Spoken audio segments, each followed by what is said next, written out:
Hola a todos y a todas y bienvenidos un día más al canal. ¿Qué tal estáis? Espero que muy bien.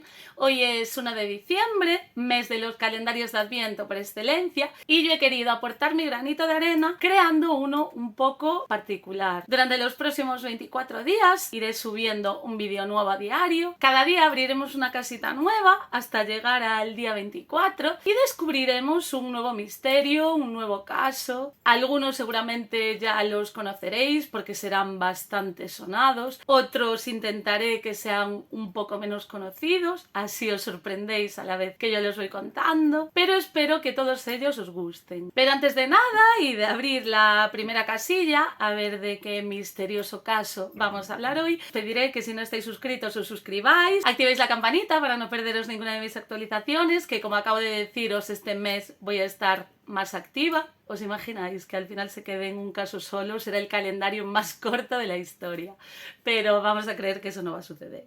Si os gusta el vídeo podéis apoyarlo dejándome un like y también podéis dejar en comentarios algún caso que os interese conocer o qué os ha parecido el que ahora mismo voy a comentaros. Y el primero de los casos será...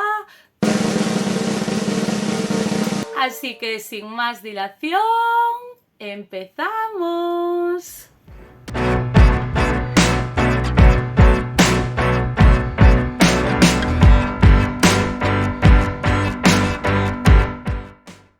Pues este es Juan Pedro Martínez.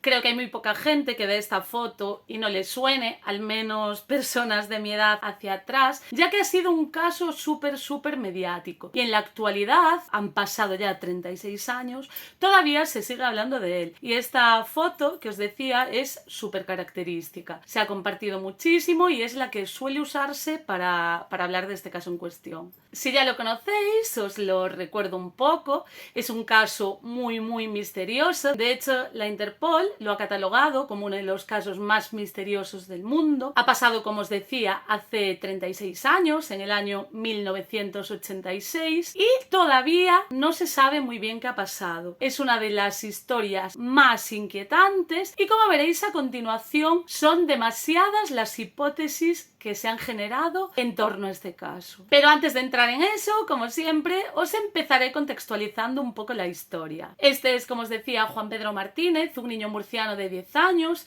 hijo de Carmen y Andrés. Nos encontramos en el mes de junio del año 1986 y Juan Pedro acaba de finalizar el colegio. Ha sacado muy buenas notas y uno de sus sueños es viajar al norte, conocer un entorno un tanto diferente del suyo. Él sueña con conocer esos paisajes verdes, ver a las vacas pastando, y sus padres han decidido, como premio a su éxito académico, a la vez que por su santo, regalarle un viaje a Bilbao. ¿Cómo lo harán? Puesto que su padre era camionero y tenía que hacer un viaje desde Murcia a Bilbao, deciden aprovechar para viajar los tres, toda la familia en el camión, llegar a Bilbao, hacer la entrega y luego aprovechar unos días de turismo por la zona para que su hijo la conozca y volver a regresar a su ciudad de origen. De este modo, el 24 de junio a las 7 de la tarde emprenden su viaje. Se montan los tres en el camión, se despiden de la familia e inician su aventura. Salen de Cánovas, la pedanía en la que vivían, que como os he dicho está en Murcia, pertenece a Fuente Álamo, y con el camión cargado de más de 20.000 litros de ácido sulfúrico, Oleum, de 98 grados de pureza, se dirigen hacia el norte. Cuando ya han pasado más de 2 horas desde que salieron de casa y ya han recorrido al menos 97 kilómetros, hacen su primera parada. Esta pausa la hacen en Venta del Olivo. Allí se encuentran a Cristóbal, un compañero de trabajo de Andrés, del padre de Juan Pedro.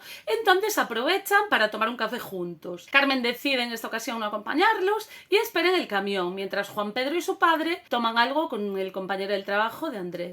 Prosiguen su marcha y al llegar a Cuenca, concretamente a las Pedroñeras, vuelven a hacer una pausa de aproximadamente 30 minutos. Siguen su ruta y sobre las 3 de la madrugada hacen una nueva parada en la gasolinera de Los Ángeles, que está cerca de Madrid. Allí hacen una pausa, de 1 hora 13 minutos. En esta pausa hay testigos que dicen haber visto el camión cisterna y a Andrés descansando. Tras 1 hora y 13 minutos, que es lo que duró esta pausa, continúan su camino. Y a la altura de San Agustín de Guadalix vuelven a detenerse hacia las 5 de la madrugada. En esta ocasión la pausa dura apenas unos minutos y continúan su marcha, para parar 20 minutos después en un mesón de Cabanillas de la Sierra.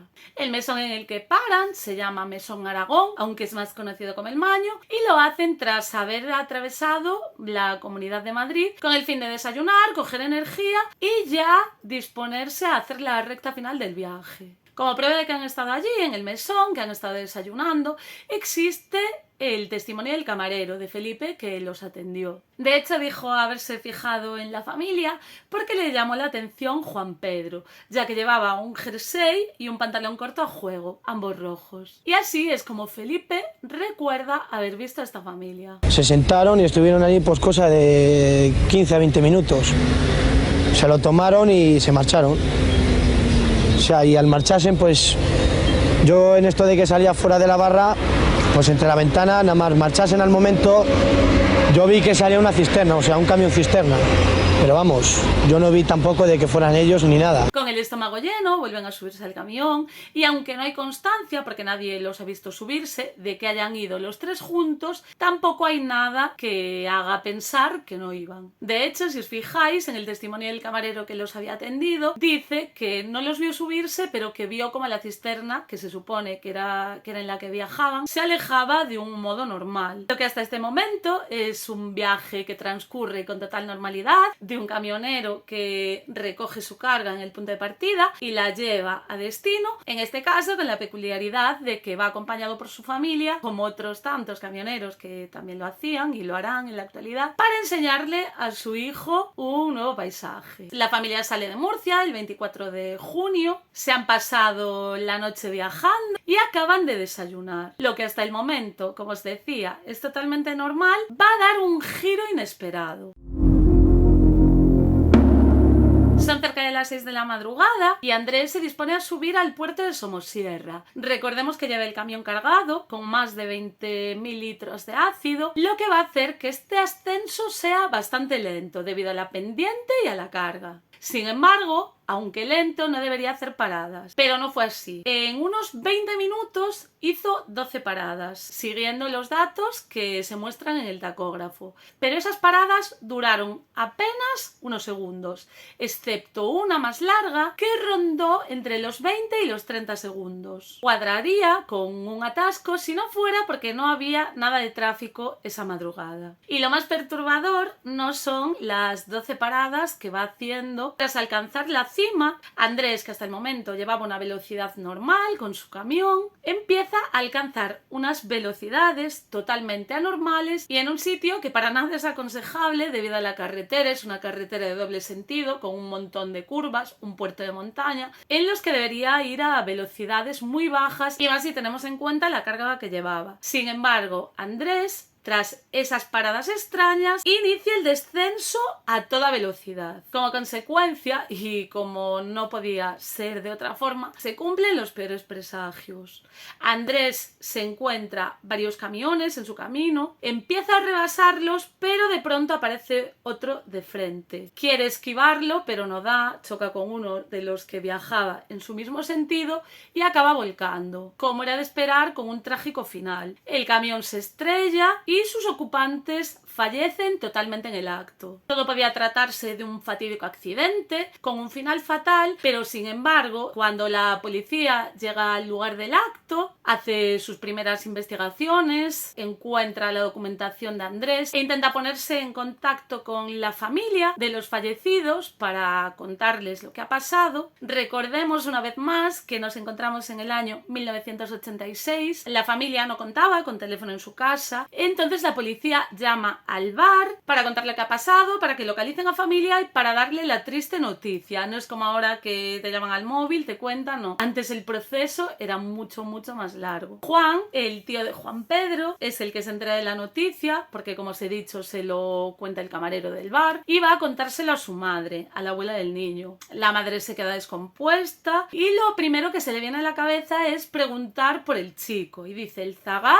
La verdad es que hasta ese momento a Juan no se le había pasado por la cabeza preguntar por su sobrino. Cuando le hablaron de muerte, yo supongo que él entendió que los tres se habían muerto. Entonces el tío del niño vuelve a ponerse en contacto con la policía para que le cuenten un poco qué ha pasado y para preguntar por su sobrino. Ya han pasado varias horas desde que el accidente ha tenido lugar y la policía queda un poco descuadrada. No sabía hasta que su tío se lo comunica que un niño viajaba en el camión. La policía tiene ahora un dato con el que no contaba, que no solo viajaba la pareja a la que encontraron muerta, sino que su hijo estaba con ellos. Sin embargo, tras buscarlo por la zona en la que pasó el accidente, mirar dentro de la cabina a ver si había quedado atrapado, el niño no aparece por ningún lado. Es entonces cuando empieza una búsqueda contra reloj para ver lo que ha pasado. Y es entonces, además, cuando surgen las primeras hipótesis. La primera de ellas es que el niño ha quedado atrapado en la cabina del camión, el ácido se le ha caído encima y ha desaparecido. Sin embargo, y tras las investigaciones que se estuvieron haciendo en los meses posteriores, esa hipótesis fue totalmente descartada, ya que cuando encontraron a sus padres estaban bañados por el ácido y no los fulminó de tal modo que desaparecieran, como se suponía que pasó con el niño. Y a pesar de que en el lugar de los hechos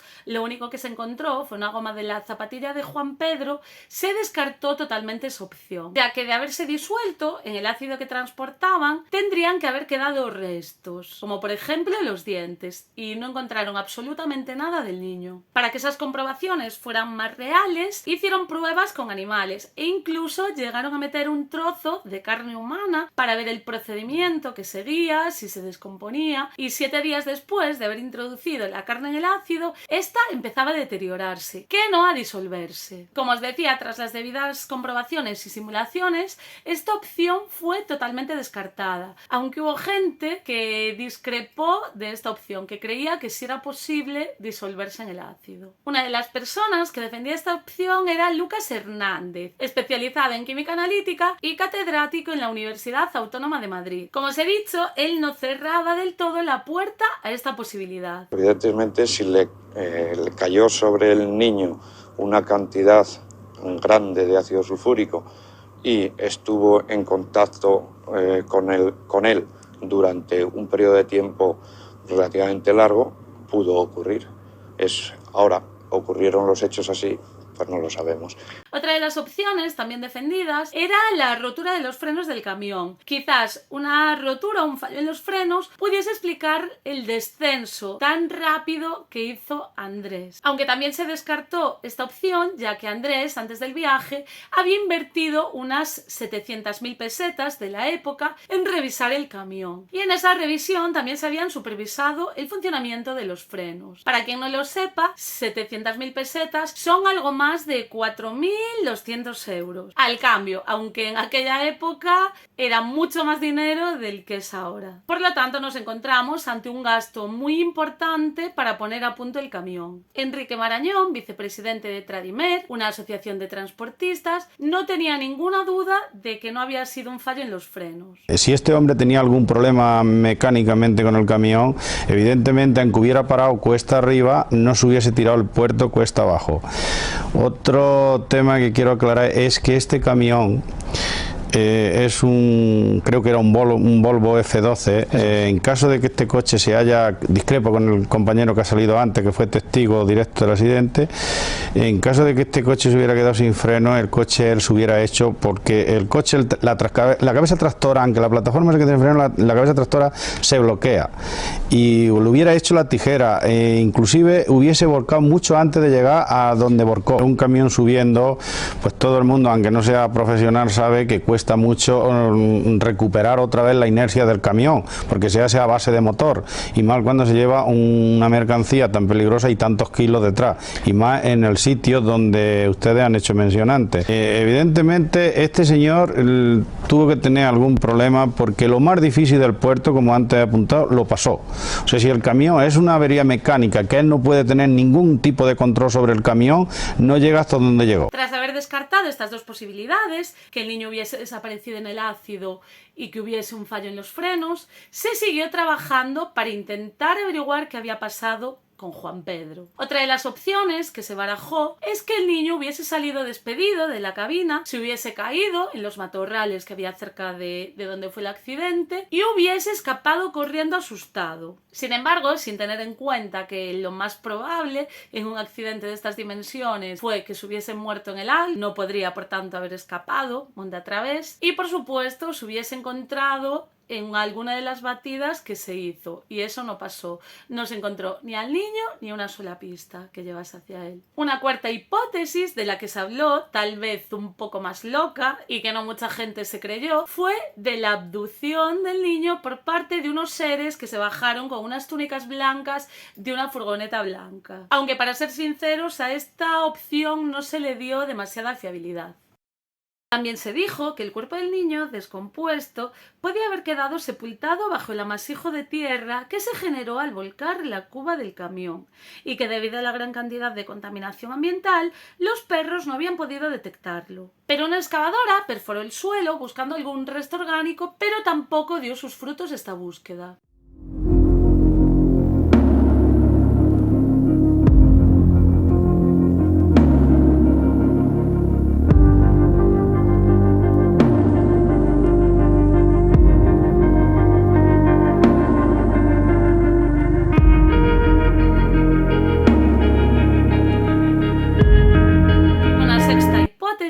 Y esta sonó con muchísima fuerza en los medios de comunicación, fue que Andrés estaba relacionado con el narcotráfico. Incluso se ha llegado a publicar, esto podéis encontrarlo si hacéis unas búsquedas en Google, que Andrés había recibido amenazas, en teoría lo dijeron sus familiares, por parte de narcotraficantes para que transportase droga. Además, también consta en las investigaciones que en el camión se encontró droga, concretamente heroína. Esto sale de que dentro de la cabina había unos trapos que la familia pidió que se analizasen. En los primeros análisis salió positivo en heroína, pero luego, posteriormente, volvió a analizarse y no dio positivo a ninguna droga. Por lo tanto, se descartó esa opción de que estuviese relacionado con la droga, de que llevase droga en el camión, aunque es cierto que se publicó con muchísima insistencia que sí que estaba relacionado con el narcotráfico. Además, la policía, para descartar esta opción, también alegaba que no había recibido ninguna queja de ningún otro camionero diciendo o alertando sobre la posibilidad de que hubiesen sido coaccionados. Por ello, a los investigadores no les cuadró mucho esa opción. Unos pastores que estaban trabajando en la zona introdujeron un nuevo elemento en la investigación. Decían haber visto una furgoneta blanca, una Nissan Vanette. Se trataba de un vehículo reciente, solo había salido unos cuantos meses antes, en el año 1985, y apenas se habían vendido unas 800 unidades del mismo, por lo que debería ser relativamente fácil investigar sobre esta línea. Aunque aquí la información también es difusa. El tío del niño dice que no se mostró ningún tipo de interés por investigar sobre los dueños de las furgonetas, y la policía, al contrario, dice que se ha investigado pero no han sacado ninguna información concluyente. Como os decía, los pastores, los mismos que dicen haber visto la Vanette, van más allá. Dicen que una pareja se bajó de la furgoneta, se acercó a la cabina del camión, cogió una especie de bulto, se volvió a su furgoneta y abandonó el lugar del accidente. Decían que esta pareja tenía rasgos nórdicos y que además iban ataviados con unas túnicas blancas. También se corresponderían con los elementos que llevaban vestidos los entes de la supuesta abducción al niño. Pero de ser esto cierto, estas dos personas que se bajan de la furgoneta, se acercan a la cabina, cogen un bulto, se lo lleva. ¿Qué se supone que se están llevando? ¿Se llevan drogas? ¿Se llevan al niño? ¿Qué se llevan? Recordemos que si por aquel entonces Juan Pedro todavía seguía vivo y seguía dentro de la cabina, han tenido que cogerlo, transportarlo quizás no sería tan fácil llevarse un bulto y tan rápido como dijeron haberlo visto. Además, hay un dato que debemos tener en cuenta, que las 2 personas que estaban dentro de la cabina murieron en el acto y además hicieron falta más de 6 horas para poder rescatar sus cuerpos. Esto se debió a que la cabina estaba totalmente aplastada. Entonces, de haber estado dentro el niño, no creo que fuese tan fácil acceder a él y llevárselo tan rápido, y menos vivo. Aunque hay otras personas que piensan lo contrario, y por lo tanto, otra de las líneas de investigación, otra de las suposiciones, fue que las personas que os he dicho que se bajaron de la furgoneta, cogieron al niño, suponemos que ese bulto era el niño, lo encontraron con vida y se lo llevaron a su furgoneta con el fin de transportarlo a un hospital cercano para que pudiesen ayudarle. Sin embargo, la policía estuvo llamando a todos los hospitales para ver si habían trasladado a alguien y no hubo constancia en ningún momento de eso. Por tanto, se dice que siguiendo esta opción, lo cogieron, lo pusieron en la furgoneta, intentaron salvarlo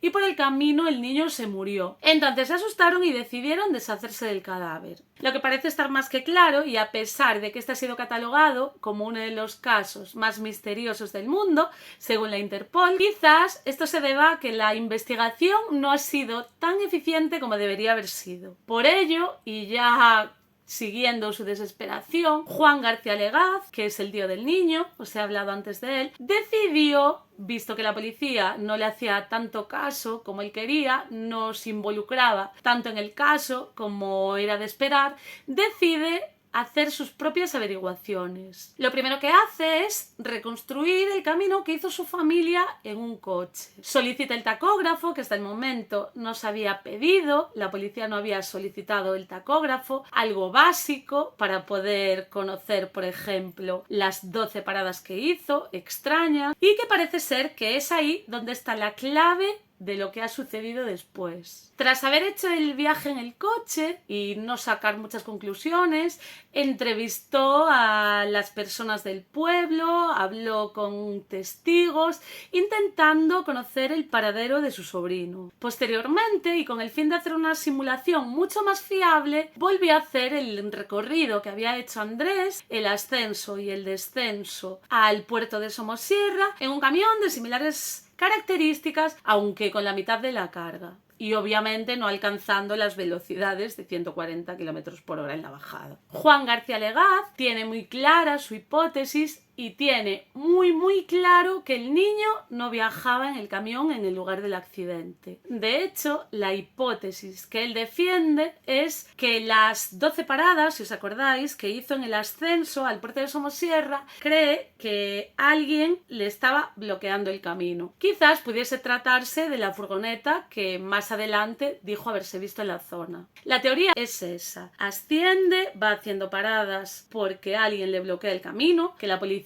dice que son similares a las de una retención. Entonces Andrés tiene que frenar para no chocar con el coche. Las paradas son cortitas, quizás para tantear cómo reaccionaba el camionero. Y luego llega una parada más larga. El tío del niño cree que aprovecharon esta parada para llevarse al niño. Se basa en que más adelante había un control policial y esa era una zona frecuentada por delincuentes.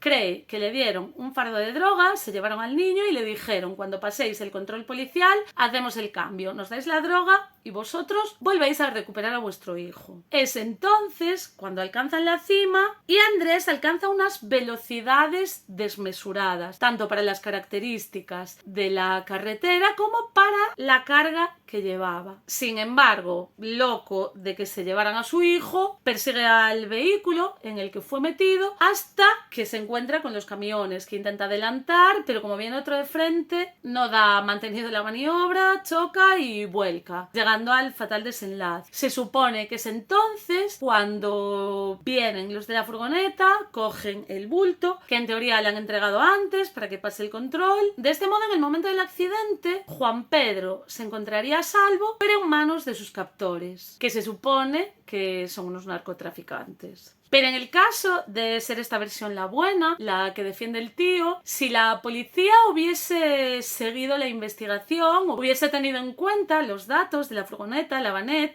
recordemos que solo se habían vendido 800 furgonetas. ¿Habría cambiado algo? Está claro que eso nunca lo vamos a saber, y cuando no existe una certeza, como en este caso, todas las hipótesis, por muy locas que parezcan algunas, son posibles. Yo la verdad es que me he quedado con muchísimas dudas investigando sobre este caso. Me hago una idea en mi cabeza de lo que yo creo, de la hipótesis que yo me planteo. Supongo que vosotros también os haréis vuestra propia historia en la cabeza. Si queréis podéis dejarme en comentario vuestras teorías. Lo que sí me gustaría compartir con vosotros, antes de acabar esta historia tan inquietante, un dato que he descubierto y que, a pesar de haber escuchado 1000 veces hablar del misterio del niño de Somosierra, jamás había escuchado. Lo comparto, os lo dejo por aquí y vosotros ya sacáis vuestras propias conclusiones. Algunos de los testigos del accidente han desaparecido, concretamente 3 en unas circunstancias extrañas: